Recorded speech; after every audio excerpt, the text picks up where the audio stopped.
So I am halfway through season 3, Rick and Morty.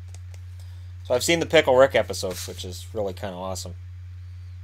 And you know, the thing that I've been wondering. So I'm up. I just passed the Whirly Durly episode, and so I got 5 more to go, and then the season's done. And I'd be watching it right now, but Yvonne's out, and I promised her that we'd watch it together. Even though I laugh all the way through it, while she just shakes her head and looks at me like, I can't believe you find this funny. I think she's studying me psychologically. I think it's to decide whether or not I'm actually psychotic, which is good idea. It's a good idea. I can't flaw her logic if she's thinking that way. But the one thing that occurs to me throughout season 3, and it's occurred to me throughout seasons 1 and 2, is does Rick give a damn about anybody else? It's a very simple question, and I don't have the answer. Um, the Whirly Durly episode, they introduced Noob, who might be my favorite name for a character ever. And he's kind of now my favorite character who's not Mr. Meeseeks or Poopy Butthole. But I tell ya, Noob's got a lot of potential. But in that episode, you think, oh, he cares about Morty, and then it turns out it's kind of not. It's kind of Noob, which I think is just awesome. And yeah, I'm kind of stuck. Like, does Rick care at all about anybody but himself? And it is such a simple question, and I don't have the answer.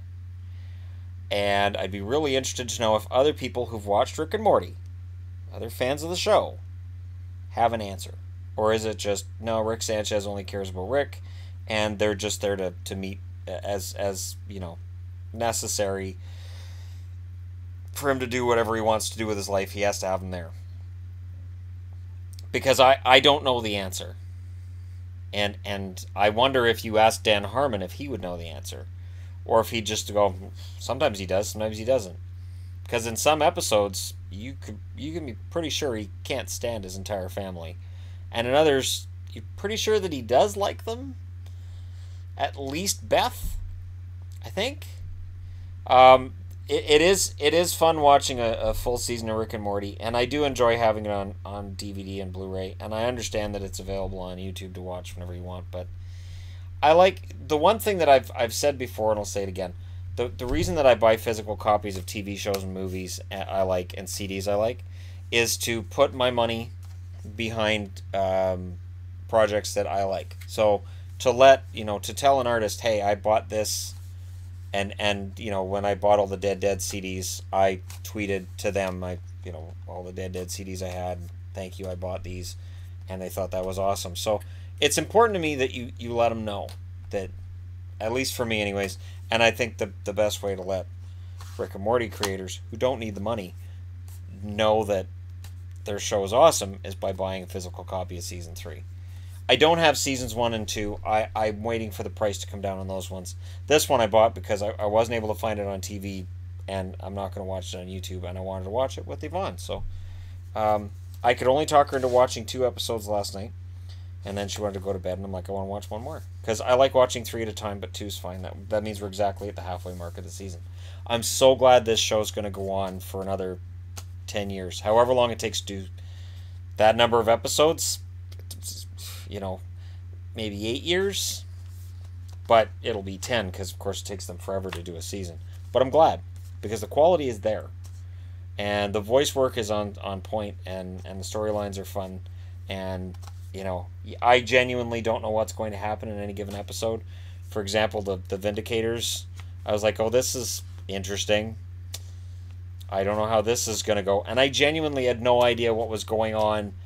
About halfway through, I'm like, well, of course. But, I like that the show keeps you guessing and then it's different. And Dan Harmon's very creative mind. And to me, this is to Community what Futurama was to Simpsons. It is taking the idea of Community and just making it more ridiculous.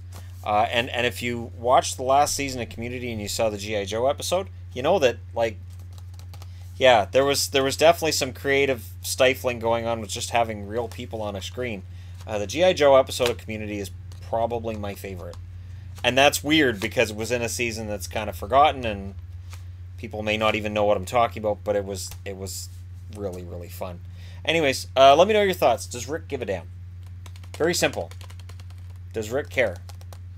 Especially with, like, Jerry. I'm like, wait, why does he suddenly give a damn about Jerry? He never cared about Jerry before. So I haven't watched the second half of the season, and I'm pretty sure that this is going to lead to something really awful that Rick does. But again, the fact the show's unpredictable, this is what other shows are missing. I hadn't watched The Big Bang Theory all year. I'd watched 2 episodes. I skipped ahead to the season finale when Sheldon marries Amy. I missed nothing. I missed nothing. And I think I laughed twice in the whole episode. And when the show was first on TV, I used to laugh a lot. I thought it was really entertaining. It's just so predictable, and the characters have become so boring and tied down, and nothing changes. So that's why shows like this are awesome. And that's why I enjoy Trailer Park Boys, because things don't really change on Trailer Park Boys, but it's entertaining, and Letterkenny, it's very entertaining. And Letterkenny leaves you wanting more. They don't make too many episodes. That's very smart. And that's also where Rick and Morty has it in spades. If there were more shows that would drop down to a BBC level of episodes, you'd see the quality of television go through the roof. Anyways, let me know your thoughts. Hit like and subscribe if you're browsing your way through. You just happened upon this video. And thank you guys so much for watching. I'll talk to you again soon.